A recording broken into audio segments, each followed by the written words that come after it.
DJ Chacha, Sir Ted, at lahat po ng ating mga tagapakinig. Good morning po and thank you for being on the show kahit holiday po ngayon, Senator. O nga Supposedly, pala, opo. Eid al-Adha. Opo. Salamat. Senadora, supposedly we're gonna talk about Contra Dinastia Act nung pinatawag po namin Opo. kayo. Pero kagabi, may Opo. nangyari po ulit na tensyon sa Senado. Yes. Nagkaroon po ng walkout ang members ng Senate Minority na iwan on the floor si Senate Minority Leader Tito Soto. Ano po ba Yes. talagang nangyari sa Senate session kagabi? Bakit nauwi sa pag-walkout ang minority bloc? Well, DJ Chacha, nauwi sa pag-walkout dahil yan ang pagpapahayag namin ng strong condemnation. Doon sa nakita naming pagsisikap na madaliin ang isang major na pag-amyenda sa Senate rules. Lalo na nung imagine pagbobotohan, pilit nilang pagbobotohan na, samantalang several members namin sa minorya ay gusto pa rin magsalita at gusto pa rin mag-raise ng mga seryosong tanong sa floor. Kaya yung pag-walkout ay isang physical na pagtatanong na bakit kailangan madaliin? Bakit kailangan pigilan yung mga gusto pang magsalita? Bakit kailangan nilang i-divide na yung House kung marami pa sa amin ay nagtatanong tungkol sa proseso mismo ayon sa aming rules? Hindi pa nga kami nakadako dun sa substantive na mga pagdebate namin dun sa proposed amendment. Kaya ang pag-walkout ay pagtatanong din na minamadali ba yung rule change na yan dahil gusto nilang makaboto si Senator De La Rosa at ngayong may ulat na may mga majority senators na maaaring arestuhin.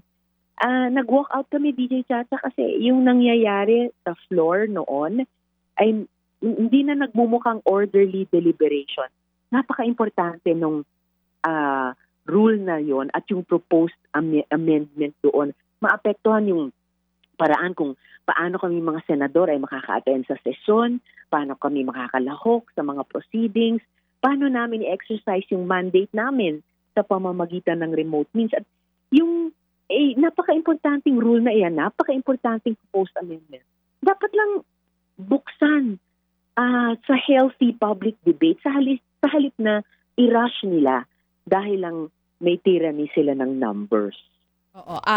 Senator, galing po yung inyong walkout dito nga sa proposal ni Senator Rodante Marcoleta na payagan online or yung electronic voting yung senators during session. Ang sinasabi po ng majority dito, pwedeng amyendahan ng Senate rules sa pamamagitan ng boto ng majority ng senators na present. Ang sinasabi niyo po at ng iba pang members ng minority. Pero bakit minamadali? Senator, ano po talagang nakalagay sa Senate rules? Paano po ba? Can you explain it to us para din maintindihan po ng publiko? Sure, DJ Chacha. Dalawang rules actually ang pinagdedebatehan namin. May rule na nagsasabing kapag may pagbabago sa rules of the Senate, ire-refer ito sa Committee on Rules. At nung unang ni-raise yan ni Senator Marcoleta, the other week pa, actually ni-refer ng plenary sa Committee on Rules. Ang problema, until last night, hindi pa nabubuo yung Committee on Rules. Wala pa ngang elected na majority leader. Acting majority leader pa lamang ang mayroon. And for sure, yung komite hindi pa nako-constitute kasi wala pang minority contingent dyan. Pero kami sa minority, nirespeto namin ang aksyon ng plenary last time, i-refer sa Committee on Rules. So, logically, ang dapat susunod na mangyari, buuin yung committee yan ng chair, who is the majority leader, at mga miyembro, at talakayin doon yung proposed amendment bago i-report out sa floor, sa plenary, para sa debate. Ang ginawa kagabi, mayroong ni-raise ulit ni Senator Marcoleta ang isang motion, dinistribute ni Senate President Alan Peter sa amin yung written na proposed amendment. Ang assertion namin, at unang ni-raise ito ni Senator Kiko Pangilinan, bagong motion yan. Kasi yung unang motion na sinabi ni Senator Marcoleta dati, sa tingin namin, nasa Committee on Rules pa. Kagabi sinasabi ng majority, hindi, ibinalik na natin sa plenary. Hindi na nagbalik sa plenary.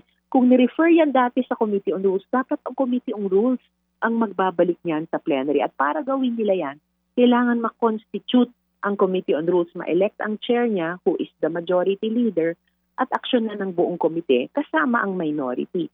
So sabi namin kagabi, may isa pang rule na pinagdedebatihan dito. Ni-raise din niya ng majority. Kesyo daw, pwedeng aksyonan ng plenary on the floor. Sabi namin, oo, may rule na ganyan, DJ Chacha. Pero nakasaad sa mismong rule na yan, tatalakayin yan one day after ma-raise yung motion. Ibig sabihin, i-raise nyo ngayon, tatalakayin natin bukas. So, dapat ngayon, yung holiday. So, sa Lunes. So, on both grounds, on both rules, hindi pwede yung pinagpupumilit nila kagabi na pagbotohan na on the floor.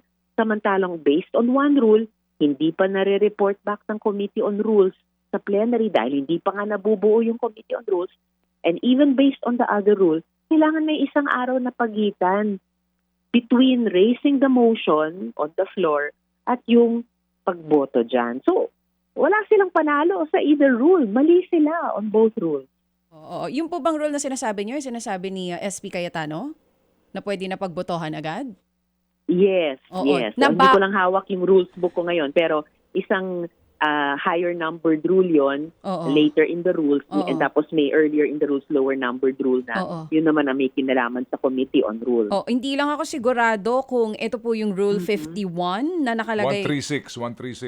Rule 136. Salamat po, Sir Ted. Rule 136, yung sa plenaryo tatalakayin, but one day after i-raise yung motion. So, ibig sabihin, sa Lunes pa. Okay, oo. Meron pa kasi isa pang rule, which is rule number 51. Nakalagay doon, these rules may be amended, modified, or suspended by the affirmative vote of the majority of the senators present there being a quorum. Well, at least ngayon na-clarify ninyo na either of the two rules na binabanggit nila, kailangan pa ring sundin yung proseso. Kung yung isa mang rule na sinasabi ni SP Cayetano, dapat pa rin, pag-usapan ngayon, bukas pa rin dapat ang magiging botohan yan. Correct. Ma'am, ano pong importansya Kaya nito? nga rules Yes po.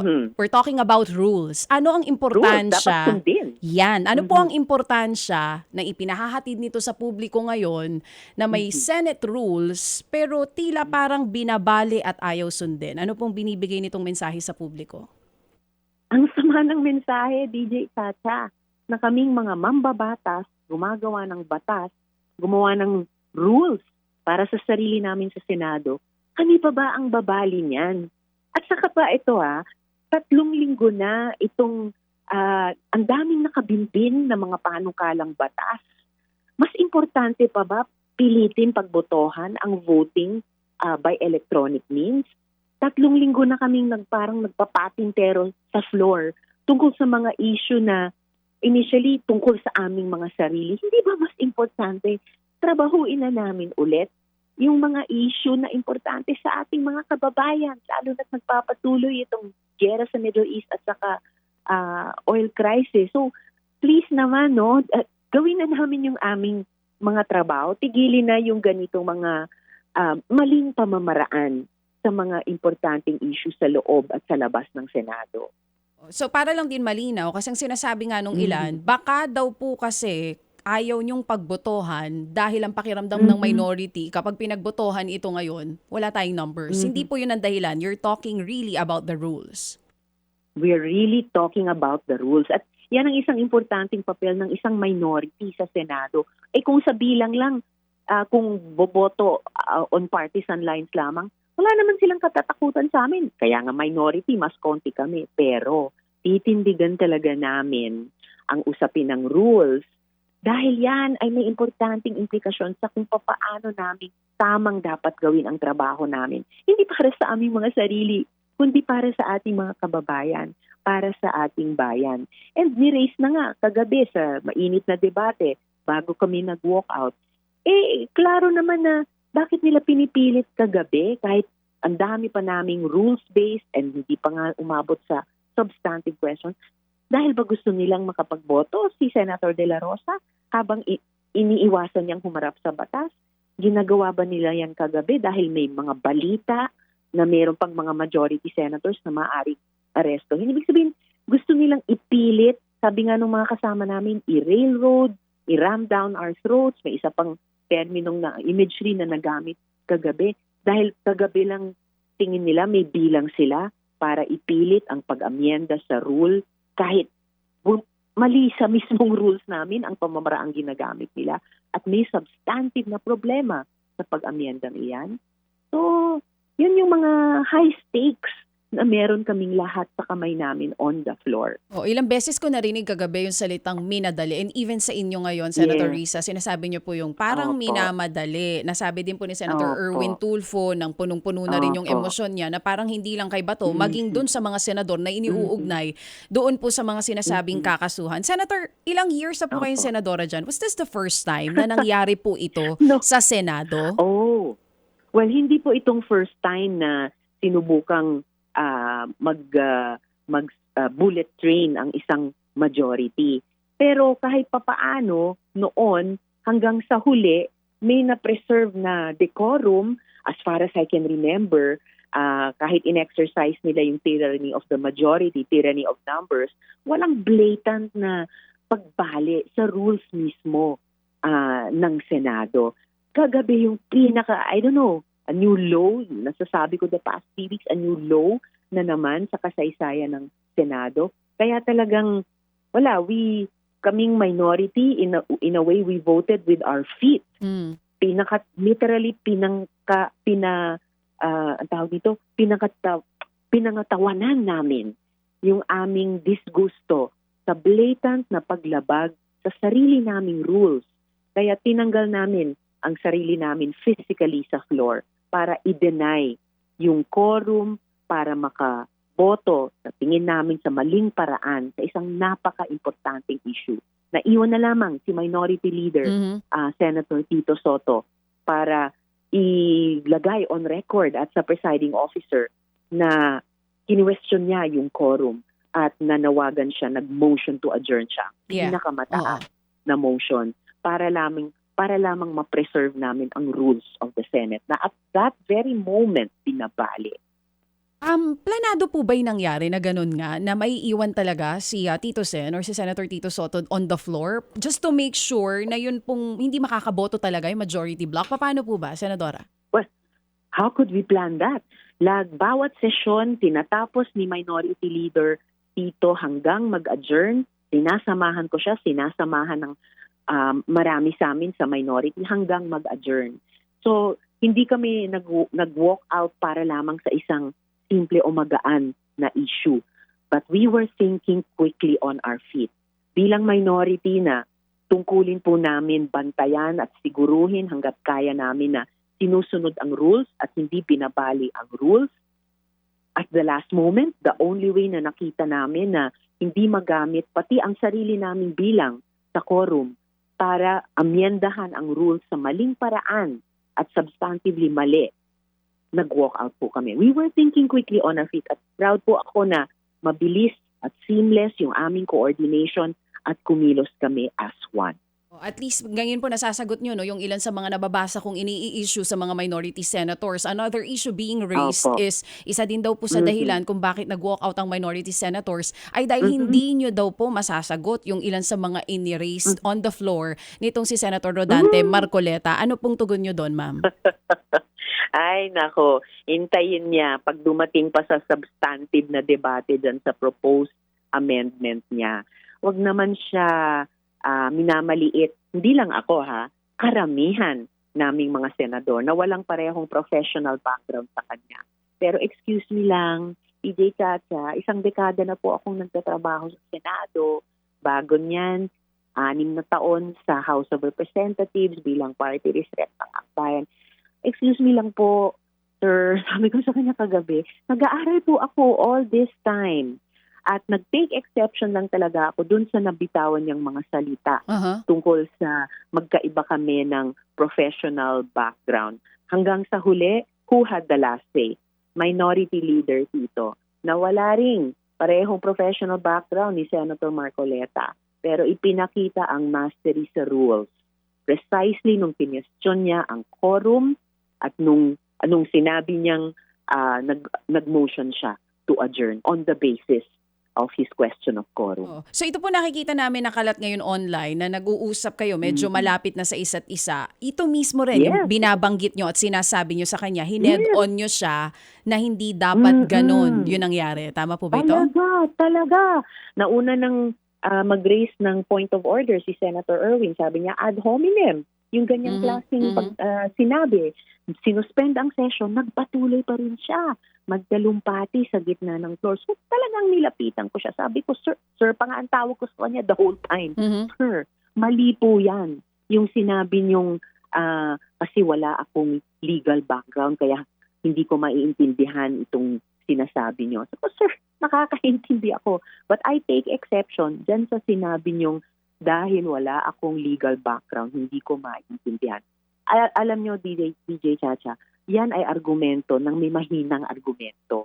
Pag hindi niya masagot yung mga tanong mo tungkol sa rule, pag hindi niya masagot yung magiging mga tanong pa ng marami-rami sa amin, sa minority, tungkol sa substantive na laman ng kanyang proposed amendment.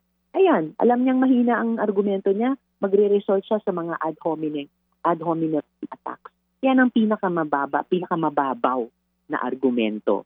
So, mahiya naman ang kahit sino sa amin na mag-argue ng ganyan na, pangit ang argumento mo kasi wala kang karapatan, kasi hindi ka kasing kwalipikado ko. Napaka masamang ugali yun sa isang kapwa-senador.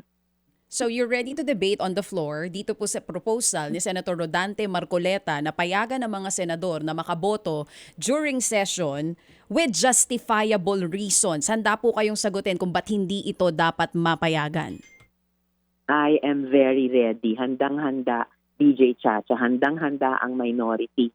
At simulan ko na dun sa ano yung justifiable reasons na yan. Sige, pagdebatihan namin po yun. Kaming karamihan na hindi mga abogado tulad niya. Ma'am, para lang din po, well, we set the record on, we set the record talaga. Ano po ba sa palagay, kayo po mismo, kasi ang narinig natin magsalita na yung mga kapwa niyo, Senator Erwin Tulfo and other senators are also saying, kanina sinabi nyo, this is about Bato, this is about the other senators na posibleng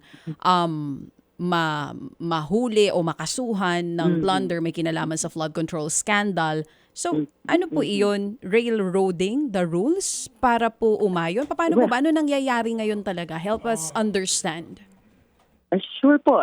Nasabi na rin ng isang kasama sa minority kagabi na railroading ito. At talagang pinanindigan namin sa aming joint statement kagabi na tinanong namin, bakit niyo pinipilit ito? Ba't niyo minamadali ito? Para lang ba sa mga kasama natin na yung isa ay ayaw humarap sa batas at yung iba ay baka harapin ng batas. Dahil lamang ngayong gabi meron kayong bilang pero hindi nyo sigurado yung bilang nyo sa susunod na mga session days. So, very, very prangka namin ni-raise yung mga tanong na iyan sa floor at pinanindigan din namin sa aming joint statement. And I stand by that. Madam Senator, sisingit na po ako. Ano po? Ma'am, what is the best argument? Bakit po hindi dapat payagan itong amyendang ito sa inyong rules? Ano po talaga ang argumento po na maaari niyong ipagtanggol hanggang sa Plaza Miranda? Ay talaga po, Sir Ted, hanggang sa Plaza Miranda, ang pinakamalakas na argumentong pwede kong iharap ay kung importante ang plenary debates at napaka-importante yun. Naaalala nyo rin yun bilang dati babatas. Kung importante ang mga isyung pinagtatalunan, kung importante yung advokasya natin sa mga isyung ito, literally dapat pangatawanan namin yon.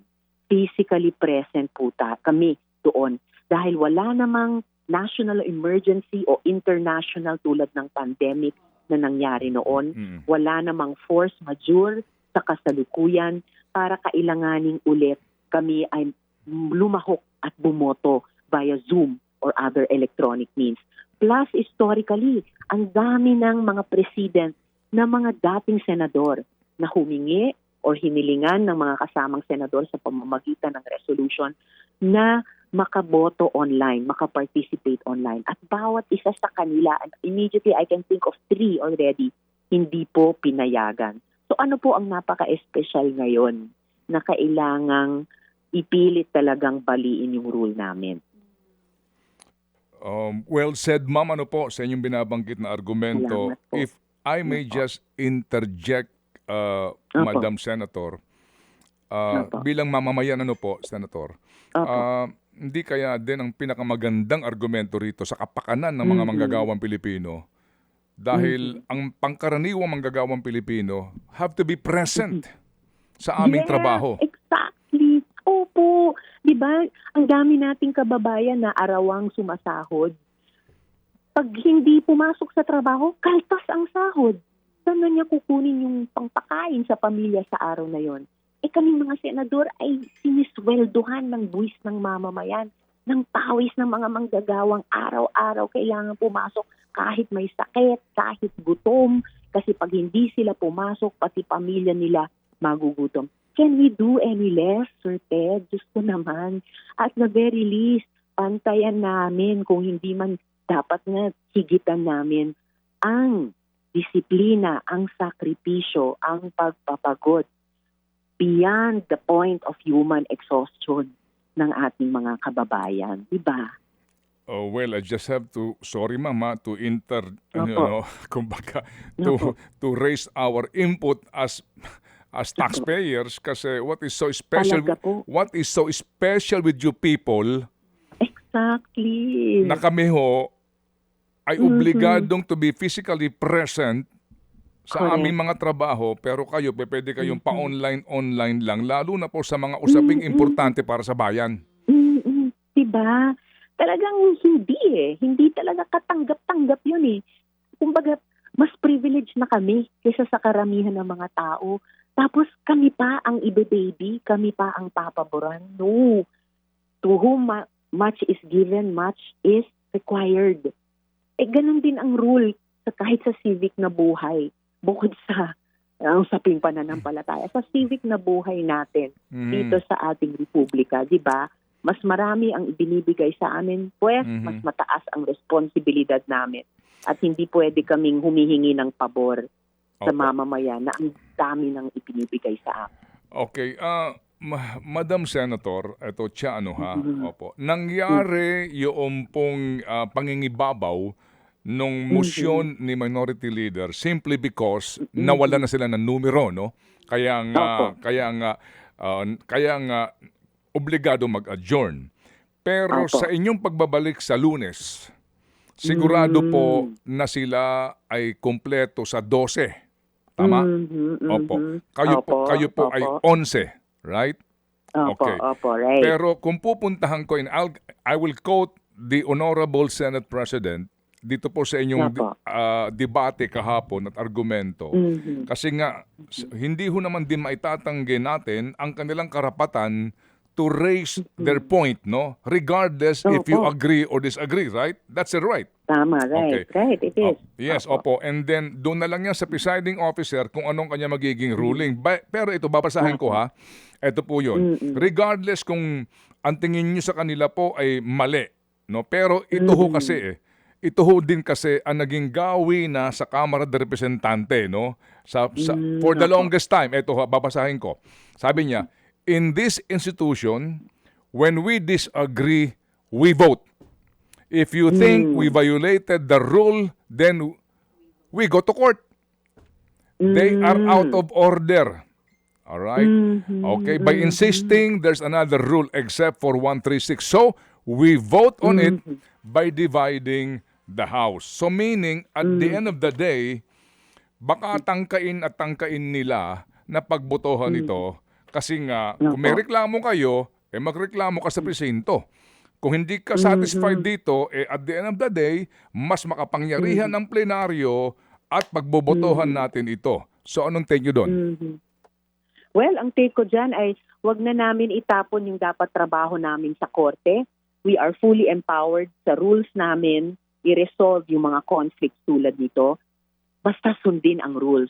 Huwag conveniently babaliin ang isang rule or babalian ang isang rule, lalo na kapag ang puntong pinagdedebatehan ay yung rules na yun mismo na nag-govern sa kondukta namin sa floor.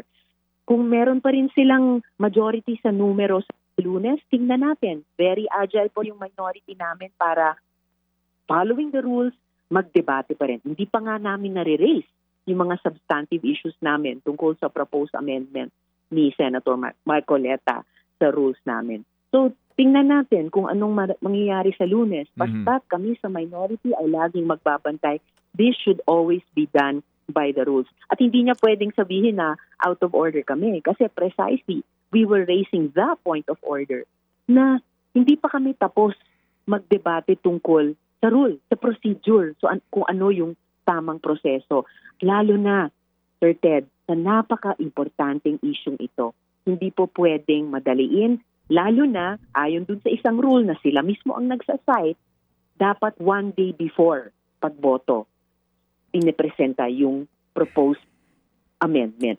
Kagabi lang ni-raise ni Senator Marcoleta yung bagong motion niya. So talagang dapat sa Lunes pa pagbobotohan. So ewan ko kung sinong out of order, hindi kami. Senator, noong Opo. pong Lunes, nanood kami sa inyo, no? Opo. It took you more than 2 hours, no? Dito po sa debate ninyo tungkol doon nga sa mga nangyari noong nung May 13, etc. haba nito. Opo. And then, bottom line kayo, dapat nagkakaisa kayo, ibangon ang dignidad ng Senado. Yes, Ibangon ang yes. kredibilidad ng Senado. Hindi po ba? Opo. Nakakahiya na sa mga Opo. mamamayan, Yun na nga et cetera, po, et opo. cetera. Pero kagabi, ito Opo. ho na naman po ang aming napanood. So, Mhm. kami ho na nanonood po at nagmamasid dito. Oo. Opo. Sa mapapanood na naman po namin sa Lunes, ano ho ang paliwanag niyo sa amin kung bakit po talaga nagkakaganito ngayon? Mhm. Yun din ang tanong namin sa liderato at sa majority. Kasi kami sa minority, araw-araw nasa floor, dala yung mga papeles namin para patuloy na i-interpolate at i-amend yung mga panukalang batas na nakabinbin 3 linggo na. Kami po ay handang ipagpatuloy, kompletohin yung mga investigasyon sa mga resolusyon.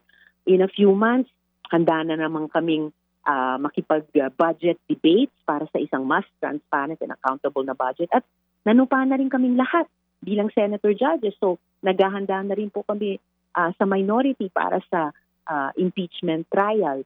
So, sa Lunes, ganun ulit yung disposition namin.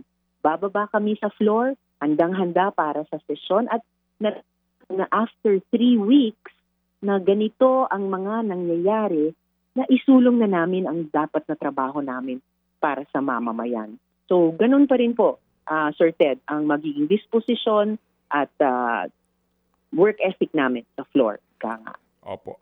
Madam Senator, ang dami ho namin dapat itanong yung pong sa Dynasty Bill. Ito pong ilang pang issue, pero alam po namin na kayo po'y abalang-abala this morning. Kami po'y hihiling po sa uulitin po para na sa ganun may Sige po. mangyari. Opo. okay po, opo. So, Yes, sir. salamat po, Senator, sa inyo pong panahon. Salamat din sa inyo at kay DJ Chacha. Thank you. Mga kapatid, patuloy po kayong tumutok sa 105.9 True FM para sa totoong balita, impormasyon, music and entertainment. Mag-subscribe sa aming YouTube channel at podcast at sundan nyo kami sa Facebook, Instagram, X at TikTok sa True Network PH. Bisitahin din po ang aming official website, truefm.ph. At panoorin din kami sa True TV Signal, Channel 19. Kami po ang 105.9 True FM. Laging true sa'yo, kapatid.